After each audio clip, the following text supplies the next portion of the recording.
जय शिव शंकर, जय भोलेनाथ। सभी बहनों को मेरा नमस्कार।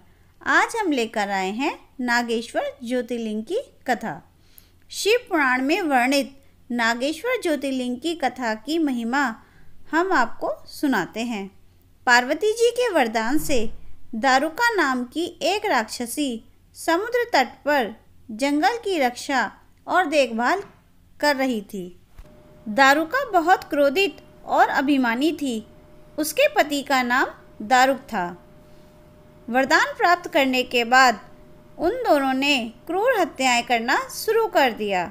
देवताओं और ऋषियों को सताना शुरू कर दिया, साथ ही धर्म को नष्ट करना शुरू कर दिया। इसलिए ऋषि मुनि इन दोनों के अत्याचारों से परेशान होकर औरव ऋषि के पास गए और दोनों राक्षसों की पीड़ा के बारे में बात की। तब औरव ऋषि ने श्राप दिया कि यदि वह यज्ञों को नष्ट कर देते हैं, ऋषियों को परेशान करते हैं, जानवरों को मारते हैं, तो वे दोनों अपने आप नष्ट हो जाएंगे। औरव ऋषि का श्राप लेकर देवता गण ने उन दोनों पर आक्रमण कर दिया। उन दोनों को औरव ऋषि के श्राप का पता चल गया था, इसलिए वे देवताओं से युद्ध नहीं कर सकते थे।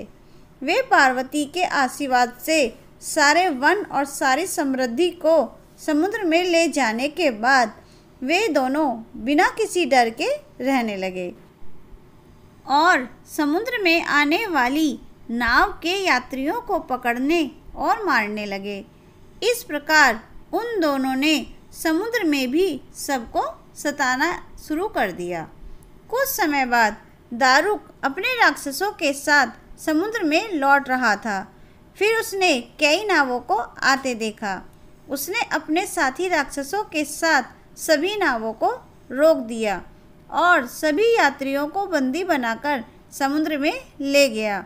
उसमें एक शिव भक्त सुप्रिय नाम का व्यक्ति था।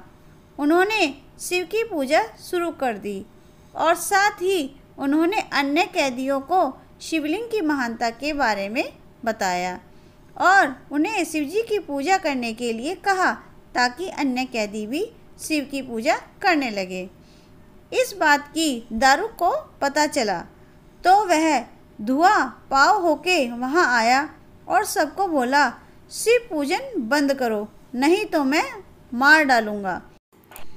तो सुप्रिय वाणिक ने भगवान शिव से प्रार्थना की कि उन्हें दारुक से भय हो रहा है, वो हमें आपकी पूजा करने की अनुमति नहीं दे रहा है, इसलिए दारुक को नष्ट कर दीजिए।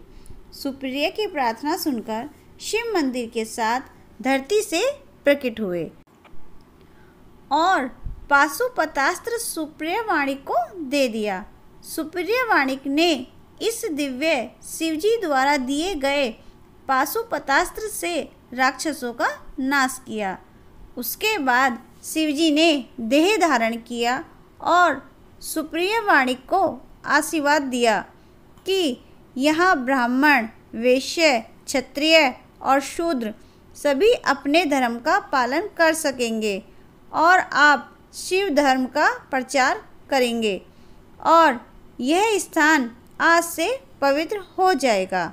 राक्षस इस स्थान पर नहीं आ सकेंगे। दूसरी तरफ दारुका राक्षसी ने देवी पार्वती जी का स्मरण किया और अपने वंश की रक्षा करने का अनुरोध किया। दारुका के अनुरोध पर पार्वती जी ने शिवजी से कहा, हे नाथ, इस युग के अंत में आपका यह वरदान सत्य होगा। मुझे इस सत्य को पूरा करने दो, क्योंकि दारुका मेरी ही शक्ति है। इस वन में राक्षसों द्वारा उत्पन्न पुत्रों को रहने दें। मेरा यह वचन सिद्ध करो। शिवजी ने पार्वती की इच्छा पूरी की और कहा, ठीक है, अपनी इच्छा पूरी करो और मैं भी नागेश्वर ज्योतिर्लिंग के रूप में यहीं रहूँगा। कलयुग के अंत में महासेन का पुत्र मेरा परम भक्त होगा।